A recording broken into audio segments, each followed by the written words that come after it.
Hey guys, Prince of Macedon here. Gonna do this, what do you call it? It's video blog questions and answer series. And, I'm gonna get right to it. I'm at this, place right now. It's the, place.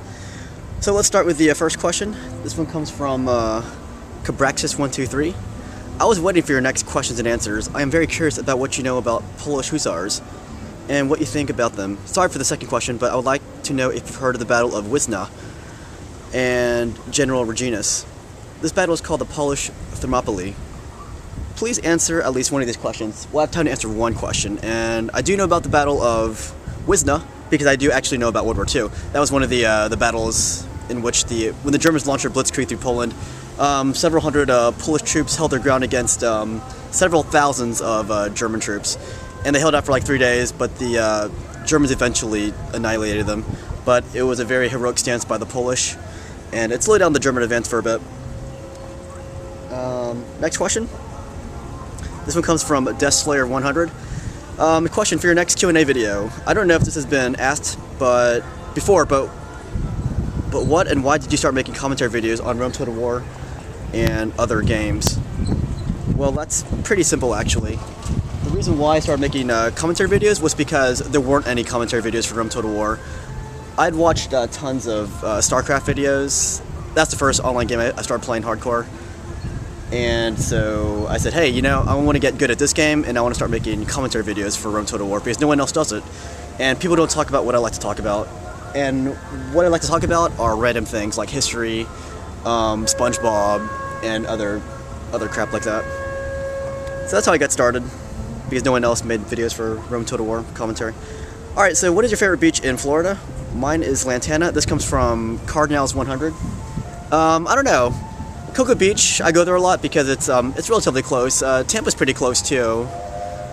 Panama City's really far for me, but it's very fun. It's really good, trashy fun. I wouldn't recommend it for everybody though. And Miami has some really good beaches too. That's really south though. Next one comes from the War Production. Do you speak Germany? And what I do, and I'm from the USA. Please. Weird question. Ich kann nur ein bisschen Deutsch sprechen. I only took like 2 years of German in college. That was about it. And I'm also from the US. I love German though. It's a beautiful language. Alright, next question comes from Zami.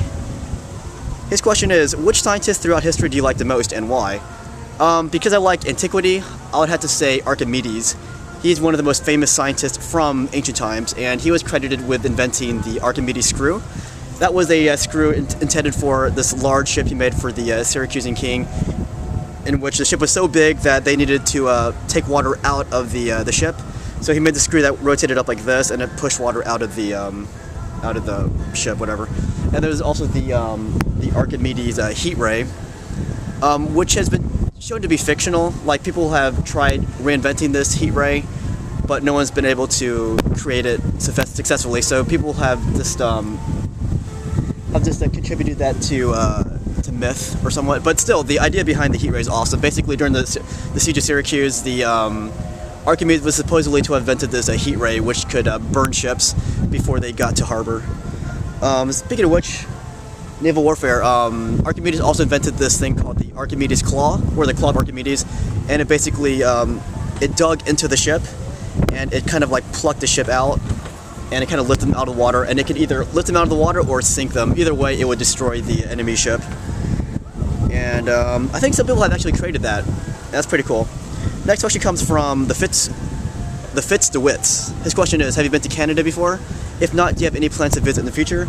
I do have plans to visit in the future. I do have relatives there, and I have been there. I've been to Niagara Falls, and I have been to, I think, Toronto, I believe. I was a kid though when I went, so I don't remember a thing. And I had been to the Canada at Epcot, so yeah, I've been there. I've been to Epcot plenty of times. Next question comes from Steiny0793.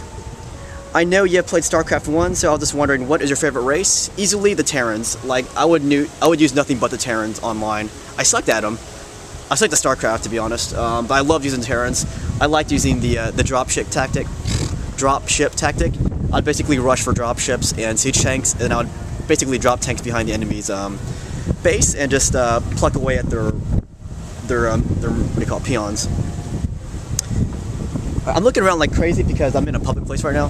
But anyways, next question comes from Macedon. If you could pick one classic movie or TV show you would like to see a remake of on the big screen, what would it be? Alright, that's 2 questions. Let's see, first, television show. What classic television show would I remake? I would love to remake Bad Bad Black Sheep. That was a World War II TV show about Pappy Boyington's his exploits in the Solomons, I believe. We're basically just him and a corsair fighting against the Japanese. It's just like, it's like, what do you call it? Aircraft action. So it's kind of like Battlestar Galactica, but based in World War II. I love that show. Oh, TV show. What classic TV show would I remake? Ooh, that's a hard one. I mean, what classic movie would I remake? Ben-Hur would be kind of cool. Alexander Nevsky would be pretty cool too. I can't think right now. There's people coming. Let me finish this before they get here. Next question comes from Robiska. His question is, do you know something about Latvia? I believe that's where the Livonian Order came from. I believe that's when the Germans took over Latvia and they created their own little crusader state in that area. I really don't know for sure, so don't punch me for that. I do know that one of my favorite chess players comes from Latvia. His name was Mikhail Tal. He was one of the best attacking players in chess. Supposedly he had this special power where he could hypnotize his opponents, and one guy actually wore big sunglasses to deflect his hypnotic powers, but that was just funny stuff. Next question comes from Guderic41. If you had to pick a weapon from Greek-Roman times to use in battle, which one would it be? Well, for individual combat, if it was just me by myself, I'd probably use like a gladius, because for like a gladius and a shield, like a scudum, just because in one-on-one combat that was probably one of the best weapons to use in that kind of era. But if I was in a big group, I'd probably use a sarissa, and maybe when the enemy closed, I can drop the sarissa and then change to the gladius. So I kind of cheated with that question. Whatever. Next question comes from Mr. Waffles Muckwaffles X7. If Alexander the Great owned a pizza shop, what would it be like? Well, instead of cars delivering pizza, it might be delivered on horseback, maybe. Then again, Alexander the Great did like technology, so he'd probably use the latest in technology to deliver his pizzas. And because he was so aggressive, I don't think he would wait for you to order. He would just stuff that pizza right down your throat. That's how aggressive Alexander the Great's pizza place would be. And that was the last question. I better get out of here before I'm late for my thing. But anyways, hope you guys enjoyed this session of questions and answers. And let me show where I am. I'm actually at Disney World right now. I'm at the Polynesian Resort. Look at this place. It's amazing. If you look way back there, look. There's the castle way back there. It's right there. You can barely see it. And here's this little canoe rental place. And this is one of the cool places to stay at Disney World. But, sorry, I spit on myself. Anyway, I'm gonna go. Hope you guys enjoyed this video. I'll see you guys next time. Tell me what you guys are doing. Oh, by the way, I watched Tangled the other day. That was one of my favorite Disney movies lately. Let me ask you guys a question. What is your favorite Disney movie? Who are your favorite Disney characters? And that's it. That's it. You guys answer my question, and I'll see you guys later.